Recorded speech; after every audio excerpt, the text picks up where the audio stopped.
We ever talk about EVs? Not too often, do we? Never. I didn't think so. What? E what? EV. EV. Yeah. It's Elizabeth Velcro, or No, it's not Velcro. Okay. like talking about the VHS or the Betamax. It's something that was once a decent idea, but it's now a dinosaur. Well, speaking of dinosaurs, there was a business called My Pixel Bus. And this is a company that would tow a trailer and do mobile advertising. All right. And they thought the cool thing to do would be get a Cybertruck.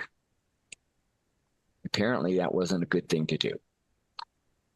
Pulling a heavy load really shortens the truck's range. It would take an hour to charge to get an hour of driving. And the distance really dropped when you were towing. But they thought it would be a really good idea, but the real world performance and limitations that the owners say should be carefully considered before making a purchase. Now, Doug, I'll give this one to you. You're a prior heavy vehicle driver. Did you ever worry about anything other than water in the radiator and gas in the tank? Well, first of all, we did not put gas in the Yeah, tank. We put diesel, So, come on. Fuel. what? Yeah, I know. Keep going. Yeah, well, yeah, I did have to worry about a few things. Because one of the rigs that both rigs that I drove, the first one was a flatbed, and I carried construction equipment, and the second one was a what's called a transfer, which is a sand and gravel truck, and it has a trailer, and you could transfer the box on the trailer into the truck to dump it. And so I did have to worry about more than the radiator, my air compression system to make sure my brakes didn't go out, and diesel in the vehicle. I also tried to do my due diligence, making sure no rocks and dirt clods wound up anywhere, because uh, I've been on the ass end of a rock from one of those trucks hitting my windshield, and it's not cool.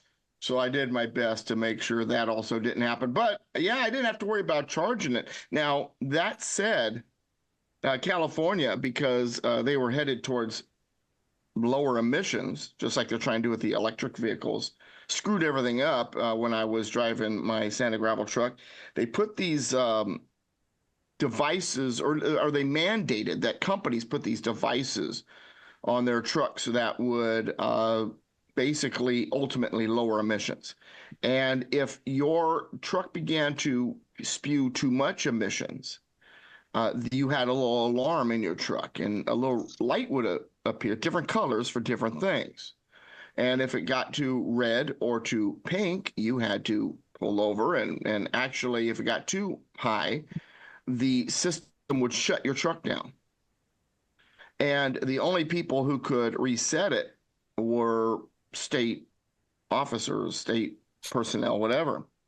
So we had a meeting with the state, because we had a lot of trucks that kept getting shut down, or the alarms got real high, and we had to bring it in, couldn't drive because too much emissions and all that. And the state officer sat there in the room with all these truckers who drive around hauling 80,000 pounds of rock and gravel, and says, "So are you hauling these loads up hills?" And we said, "Well, yeah." And he says, "Well, don't do that." So that tells, and I tell that story because with the EV or with anything else, that tells you how wise our government rulers are. And I say that with a little bit of a tongue in my Wait. cheek, but these people, they have no idea what real world is. They don't. Hey, EVs are great for 5-minute cities or 15-minute cities, but anything else, they're no good. Well, can't you just drive around the hill? Oh, yeah, well, sometimes the delivery's at the top of the The hill. hill. Yeah. Yeah, but Okay. and then of course the final part of this is, and I know it's going to shock you, this to come out of my mouth. There is no constitutional authority for the federal government to have anything to do with our transportation or what we drive or what fuel we use. It's none of their damn business constitutionally. Oh, hush. And what's the constitutional authority, either federal or state, to issue mandates? You're really trying to piss me off, aren't you? Yeah. War hamster. You haven't read the federal mandate clause? Yeah. Oh, it exists, huh? Yeah, it's right there. It's right there next to the education clause and the good and welfare clause. Well, it's funny you bring this up. I got two quick anecdotes on this. Well, Alan, was this one of those boondoggle projects that was mandated by the Inflation Reduction Act? Which? This one you're talking about that made you whatever this company was? No. They just, this was their business, and this is how they were going to approach it. They were somebody actually financed this. Well, they did themselves. Well, that's even dumber. Yes. Than getting the government handouts on it. At least But it's funny you bring this up, Doug, and you can remind me of a really old story. And I'll do this one quickly. But in the 1970s, there was a bit of a problem in baseball with umpires occasionally not calling balls and strikes the way everyone would like them to do. So the owner of the Oakland A's, a guy by the name of Charles Finley, hires a bunch of guys, pays them a lot of money back in the 70s, and has them design a baseball where there can be a detector, like a radar, they call balls and strikes. And they put a chip in the ball. It took them a year or two to get to work, and they finally got a really accurate umpire. There's just one caveat. You're not allowed to hit the ball because it'll break the chip. So it never got used in a game, but they actually did solve that problem of having accurate balls and strikes. But if a bat actually hits the ball, the chip would break. They didn't figure that out at the beginning of the process? No, that happened after the project was over. Ah, okay. Boy, thank you to the experts. All right. And the thing is, when it comes to any of this stuff, special electric vehicles, America was designed to have a free market, let the free market do things. If electric vehicles is the future, let the free market make that decision. If it isn't, then let it make that decision. That is, allowing the consumers to decide. Let the system make its own path, and that's laissez-faire, right? That's so old school. That's so old school. Well, Doug, I got good news for you. That's actually happening not only in the United States, but in Europe. They're actually having to pull back their EV mandates across the world because guess what? Nobody's buying them. It's driving up the costs all over the place. And now they're warning that if we do not stick to our EV mandates, China is going to take over the EV market, which still has no demand. But that's a scare tactic going on in DC this week. I've seen photos and videos of massive fields with a cityscape in the background of EV vehicles. They're just in a field. It's amazing. It's causing the Democrats to lose support. One of the recent articles that came out like 3 days ago, New York Post, matter of fact. Here's the headline. Michigan union members blame Biden electric vehicle mandates for auto industry layoffs. Want to slit our throats, quote unquote. So when the union members in the auto industry is one of your larger working class voting blocks, and they're angry because of the electric vehicle mandates, and you're losing votes over it, yeah, you might do a little reconsidering. Did you hear that the Teamsters spoke out about this? Yeah, that too. What did they say? Well, the union, for the first time in decades, is not going to endorse a Democrat candidate because the constituents, like 64 to 36, the union members, are supporting Trump. So the union, instead of taking a position, decided we're just going to sit this one out. And Trump has told auto workers straight out, I will cancel electric vehicles. Well, that's big. Here's another big one. We ever talk about climate change? Never. Okay. Well, I think it's time we start. Thank you. And The climate is there, changing. It's called fall. it's called weather. But there's a new bad boy on the horizon. Now, we've talked about CO2. We've talked about methane. Do you know what the new one is? Individualism. No, that's a different kind of gas. Oh, no. Well, that's the story I saw. There's a headline now that individualism is racist and causes Global warming. climate issues. But Okay.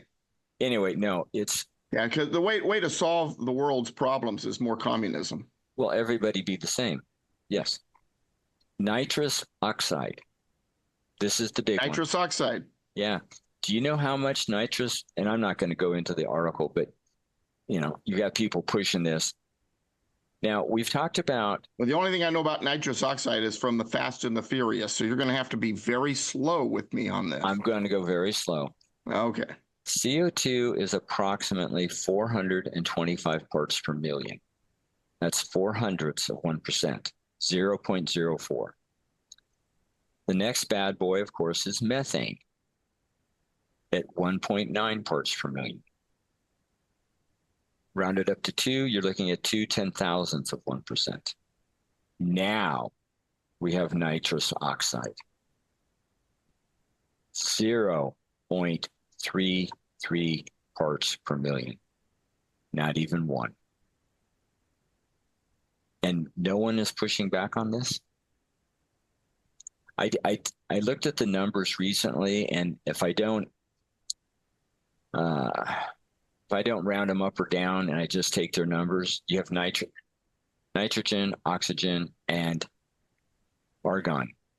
You add those together, it's 99.96% of the atmosphere. Yeah, I thought you were going to say when you add those together, you get an exhale from Kamala Harris. But anyway, go ahead. Get a cackle. Speaking of climate, this came from Bjorn Lomborg, if I say that correctly, and he's got some hubba credentials. The upshot is these are well, in this case, people were very agitated about the poor polar bears, right? Well, if you're really worried about the polar bears, rest easy. Why? Because there's more polar bears now than there was in 1960. It's gone from 12,000 to about 26,000. And potentially the main reason is because there's a lot fewer people actually hunting polar bears. So they're doing good. We've talked about this before. Great Barrier Reef, right? It's going away. Well, they've been tracking records on the Great Barrier Reef since 1985. And the amount of coral cover on the Great Barrier Reef in 2024 is a new record. Not bad, huh? Saying they're lying to us? Pardon? Are you saying they're lying to us? Oh, I wouldn't use that word. Yeah. Well, it's funny. When I was in construction, and we had a young man who moved to Southern California from Alaska. Yeah. That I worked with, and this is first decade of the 2000s after the millennium, and he and I, of course, got talking politics because that's one of the things I do. And he said that from his region or the state or something like that in Alaska, I can't remember the exact verbiology of exactly what he said, but I do remember the statistics. He says, real quick, what is verbiology? Is that a new word you just made up? It is. It's the study of verbs. Okay. Go ahead. Go for it, Doug. No, it's verbiage. Jeez. But anyway, so he says to me, well, there are 16 major polar bear populations in Alaska. So I guess they hang out with each other. They do. And 14 of them the numbers were stable. They had not gone up or down over the last however many years, and 2 of them had actually seen slight increases. So the idea that the polar bears were dying off. Now, granted, this is right after the inconvenient truth thing. This is, when Gore was just starting to really get launched, and his house, began to grow, and he was on his jet more, and never mind, enough of his abuse of the environment. And so I just found that fascinating. And so I've known all along that, it's a bunch of crap, because I talked to somebody who's from there, and I believed that guy faster than I believe all these folks. Of course, and this is where I guarantee you Brady might be heading with this. There's only one thing you got to understand about this whole thing.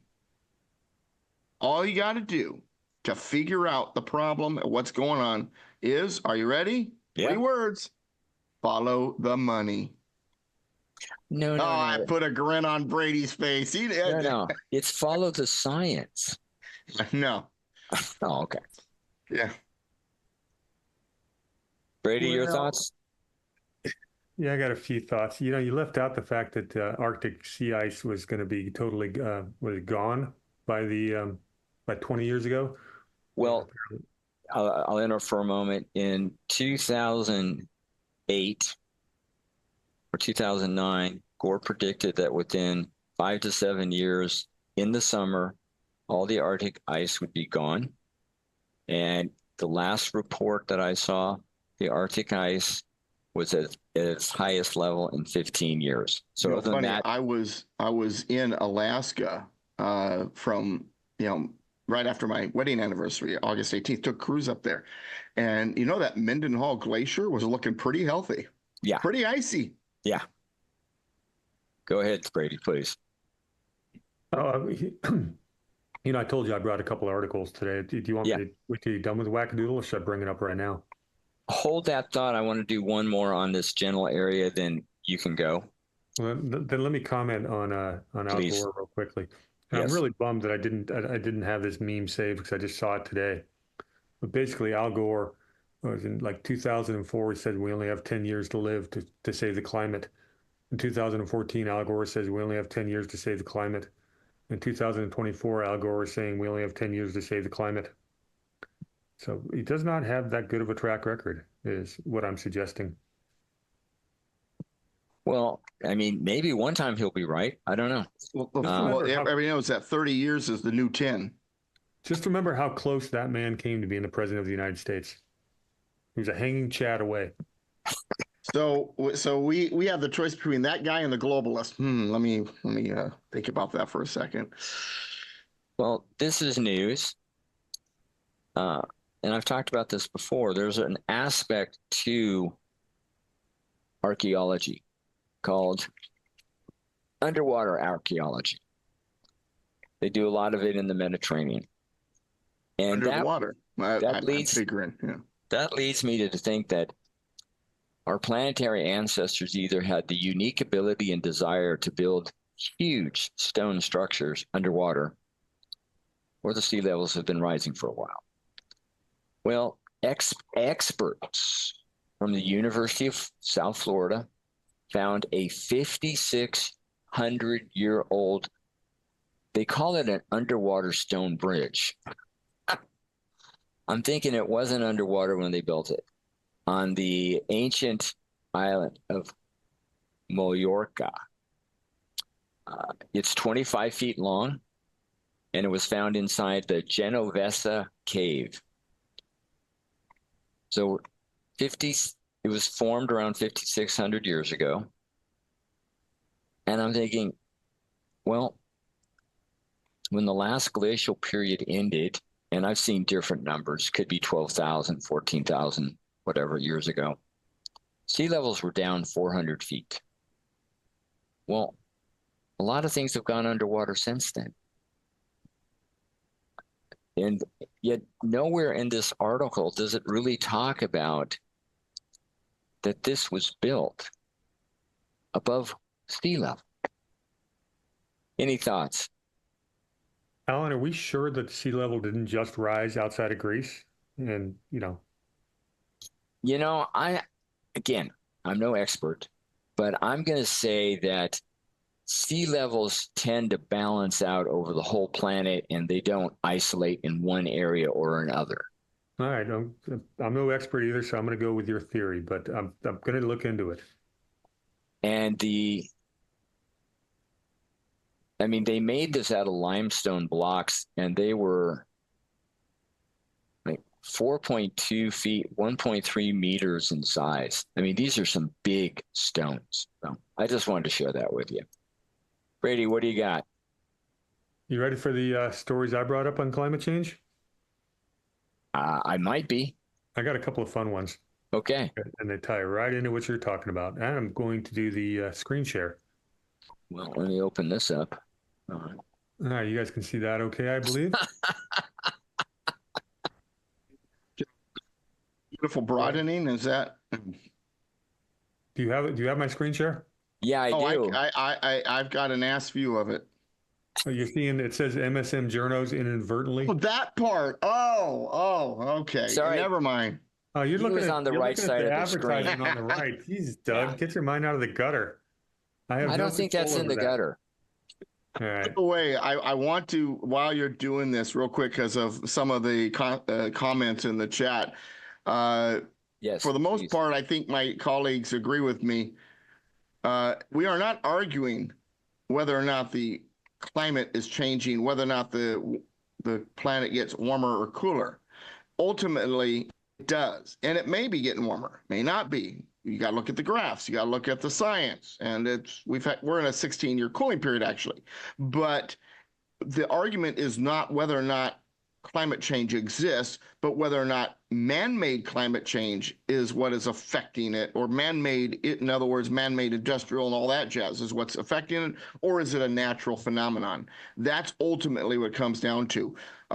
Is things warming or cooling? Are things rising? Could there be perhaps someday, maybe, but it all comes down to natural phenomenon. Okay, please continue. Well, what this article starts out talking about is whether it actually is getting warmer or not. One thing we do see every single year is the headlines telling us it's been warmer than ever before go up, it seems like, every single summer. Hottest year on record, hottest year on record. They did a search for articles that said it's the hottest year on record. So is this actually happening, or is this, a media-induced phenomena? We go down a little bit, and Alan, you've seen this a few times, this graph, but a funny thing happened is the Washington Post tried to map out 500 million years of global temperatures and the disaster of global warming. And we're pretty close to one of the coolest points in the history of the planet. Seems to me that things are a little bit cyclical, and a little bit of warmth might do us some good. It continues. Science has captured Earth's climate over the last 485 million years. Here's the surprising place we stand now. Down Please here. send me that link, by the way, Brady. What's that? Please send me that link. Oh, done. There's a few more on here, but you guys want to comment on that? I'll switch over to the next part of this. Yeah, well, it really ties into what I just said. I mean, going up, going down. Right now, it's going down, but they're wrong about it because their argument hinges on two things. It's man-made, and carbon dioxide is the driving factor, and both of which are wrong. And so it's going to do what it does, and it's doing the opposite of what they expected because it's a natural phenomenon. The drivers are not what they are claiming, and I think that the real deep down communistic purveyors of this know that. I think there's a lot of fools that have fallen for it, and there's a lot of people who know the truth, but there's money in going into their pocket, so they lie about it or whatever. But I think that everything you're showing just supports the idea that it's a natural phenomenon. Well, go ahead, Alan. Okay, thank you. Well, I'm not sure if you can classify this as natural or not, so help me out, okay? I've identified 3 factors that affect this planet, our beautiful mama Earth. First one is the heat generation factor, the sun. The sun is one big ball, but it's not, and it's always on. It's just not always on to the same degree. It goes through what are called solar cycles. They figured this out some time ago. And we are in what is it now? 25th solar cycle. Solar cycles are about 11 years long. And what ends one and begins the other is the magnetic field of the sun flips. There are in the 11-year cycle, there are 3 stages that the sun can be. It could be at its maximum, which is it's producing its maximum number of solar flares. It could be a minimum, which is the opposite, and then a middle ground. If you don't know what the sun is doing in your cycle, you can't understand how much heat you're getting or not getting. That's not in the conversation. This cycle overall is a minimum, meaning it's less than normal as far as solar flares, and the 26th cycle is also predicted to be a minimum. That's the heat generation factor. Now we move to heat reception. Heat reception factor is Mama Earth has got a tilt and a wobble. The tilt is her on her axis. The higher the tilt, the more heat that can be received. Wobble is the pathway around the sun. These change over big, long periods, but they do change. And finally, I call it the heat reflection factor. This is not something that happens a lot, but when it does, it's pretty monumental. The last big one was, I think I have the years right, 1815, Mount Tambora in Indonesia blew. A massive, massive volcanic eruption. It's said thousands of people died. It put so much sulfur, I'm forgetting the gas. It put it up in the stratosphere. It put so much up in there that 1816 became known as the year without a summer. That's heat reflection. Yeah. You got to talk about those 3 factors, and then you can understand what's happening. There's another factor that is completely not in the conversation. And that is there's a few actually. One is that we're in the 5th of 5 known ice ages. This one is called Quaternary. It's estimated we're here 2.6 million years. And in an ice age, we're the 5th of 5 known. The prior ones were tens to hundreds of million years long. In an ice age, you have 2 general time periods: glacial, interglacial. I've seen different numbers on this, but this is ballpark, and it'll be pretty good. The last glacial period began 110,000 years ago. Let's say it ended about 14,000 years ago. How many people were on the planet 14,000 years ago? And all of a sudden, we've gone from glacial to interglacial? No. Sea levels were estimated to be down 400 feet, ice on top of the Arctic in Canada 2 miles thick, and the sea levels have been rising ever since. This what happens on Earth, Mama Earth, to go from glacial to interglacial. But even though we're in an interglacial period, which is overall warming, there have been events that they call them the little ice age, but it's not. It was more like a glacial phase in an overall interglacial time period. And that was either, again, I've seen different numbers. Let's say complex of simple minds. That's why they call it the little ice age. But anyway, go ahead. Okay. From 1300 or 1600 to 1850. And in this time period, you had what's called the Maunder minimum. It was so cold between 1645 and 1715. British astronomers, husband, wife, Maunder named it. It got so cold in London in the wintertime, the Thames River froze. It froze so hard and solid, they held frost fairs or carnivals out on the Thames. If you're not talking about the 3 factors I mentioned, if you're not talking about whether Mama Earth is in a glacial or interglacial time period, then you're out of context, completely, utterly out of context. Well, Alan, 100% agree, but there's another factor that people should be talking about. This guy by the name of Anthony Watts, who's a pretty darn talented statistician. Did they name electricity after him? No, they named him after electricity. Oh, okay. or something And like Watts that. writes after him then. No, never mind. Go ahead. His website is What's Up With That. It's a great website if you want to really look at climate truth and the science. This is one of the two websites I recommend the most. The other one being climateaudit.org. But What's Up With That? WATTS upwiththat.com. But he did a very good study. This guy's a very talented statistician. He gets his numbers right. He talked about the urban heat sink issue, and that's the way we measure temperatures in the United States. And apparently, over 90% of the measuring stations are in places like airports and cities where as civilization has grown, it traps heat. Asphalt does that. Right. Less than 10% of the thermometers still measure anything that are out in nature, so you actually get a pure, unadulterated real measurement. And how high above the ground are these thermometers? The ones in the urban heat sink, Yeah. on average, it varies, but they're in all kinds of strange places. The ones who've actually been in operation for long periods of time. Right. Yeah. So you're measuring it's like, well, do you think the thermometer will go up if I put it in the oven when the oven's on? Yeah, I think so.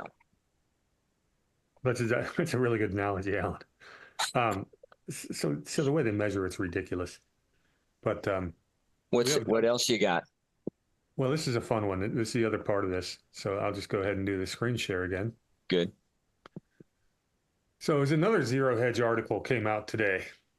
Good timing. So Sunday, September 22nd. That is today. Yeah. And you're talking about all these targets of limiting your CO2 so that, basically the amount of carbon you're releasing will reduce the temperature. Their magic number is 2 degrees Celsius.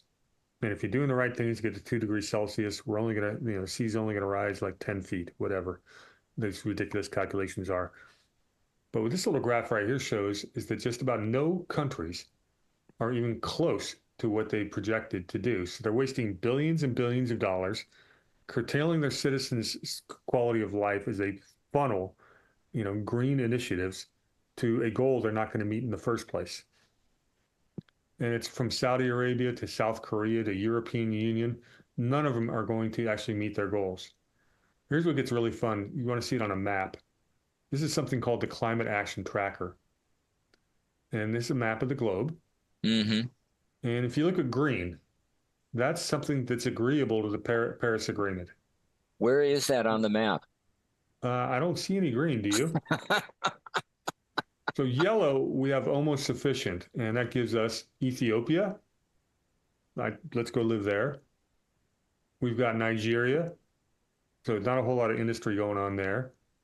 We've got Morocco, and all the way up here in Norway. They're almost sufficient. Like, what is that? Bangladesh also. Do you find Bangladesh? Where's that hiding? Right between China and India. Oh, over here? Yeah. Nepal. Oh, Nepal. I'm sorry. I thought that was Bangladesh. Even much smaller. Yeah. Now we go to the insufficient, which is basically, North America and Canada, all of South America, and of course, Kazakhstan. And Australia. Australia is definitely only insufficient. Now, if we go to highly insufficient, now you're looking at China. Wait. Oops, put it back up. China and India, who just happen to be, well, China especially is the biggest. You've got one other one, amazingly. Well, Egypt, New Zealand also. No. Egypt. New Zealand. New Zealand is highly insufficient somehow.